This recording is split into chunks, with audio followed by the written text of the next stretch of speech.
So now you have your mastoid process. It's going to be the same on either side. Mastoid process. And then you're going to have your Styloid process. Can you turn that to the side? So they can... Absolutely.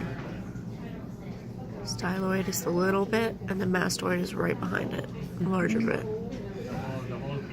And then you also have on here the mandibular fossa. That's where the mandibular condyles are going to articulate with. That's how your jaw hinges, open and close. So now we're moving to the back, right? You have your occipital bone. I'm going to sit back on it properly. So this is your lambdoid suture, right? Then you have your foramen magnum, and then you have your occipital condyles, right? Then you open it up, and we're going back to that sphenoid. This big area looks kind of like a butterfly almost. You have your lesser wing, right? And then you have your greater wings, which expand the more deep portion of it. And the book actually has colored portions of that show it a little better. Mm-hmm. So then, on the sphenoid,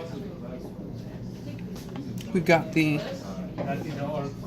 sella turcica, which is the little dip in between. It's where your pituitary gland sits. Right? Then you're coming forward, looking through the front. That's your supraorbital foramen. No? That's your optic foramen. Oh. And it's going to go to the back. It's got both sides. It's going to have that optic tract coming back from there, right, and cross into the occipital lobe. Alrighty. You have, see how there's little tiny ovals on either side? Foramen ovale. Yep. And then going back, way back to the beginning, supraorbital fissure are those notches in the back. Alrighty, and then let's see. So the ethmoid is this tiny little bone up here. Right? This piece that juts up is the crista galli. Right? The flat part on either side of it, flat part of the bone, or the flatter part, is going to be that cribriform plate. In that cribriform plate are going to be tiny little holes. They're called olfactory foramina. It's where your olfactory nerve endings run, right? And then going straight down in the middle, if you go straight back, you can see the perpendicular plate of the ethmoid bone through the nose. It's the middle one that goes straight back, right? Yep. So now you have your mandible, which, as we said before, you have your mandibular fossa, and then you have your mandibular condyles, which is going to articulate with them, right? So you have your mandibular condyles, you have your mandibular notch,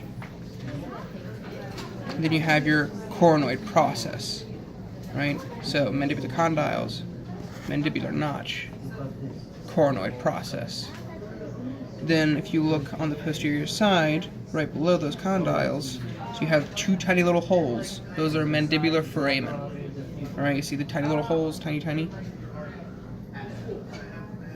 Right along there. They're very tiny on either side. Mandibular foramen.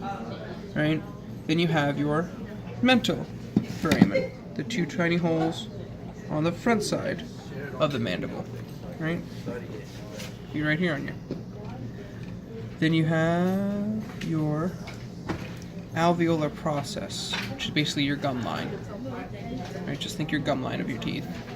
That's your alveolar process of the mandible. Because you come up here to the maxilla, and you also have the alveolar process of the maxilla. So the gum line is just on the upper portion. Right? It's on the maxilla. Then the only other thing you need to know on the maxilla is the inferior nasal concha, which if you come in here, you see how there's two on each side? Like so, 1, 2, 3, 4. It's the bottom two, the inferior nasal concha. These are the superior ones. You don't need to know them, but it's just for reference. So inferior nasal concha, 1 and 2. Alrighty. So remember how we mentioned you have your zygomatic process, it just kind of comes forward, right? This is your zygomatic arch. That area specifically is the zygomatic arch. Meanwhile, the zygomatic process is just the protrusion that you feel on your cheek. Right? Okay. You can pause.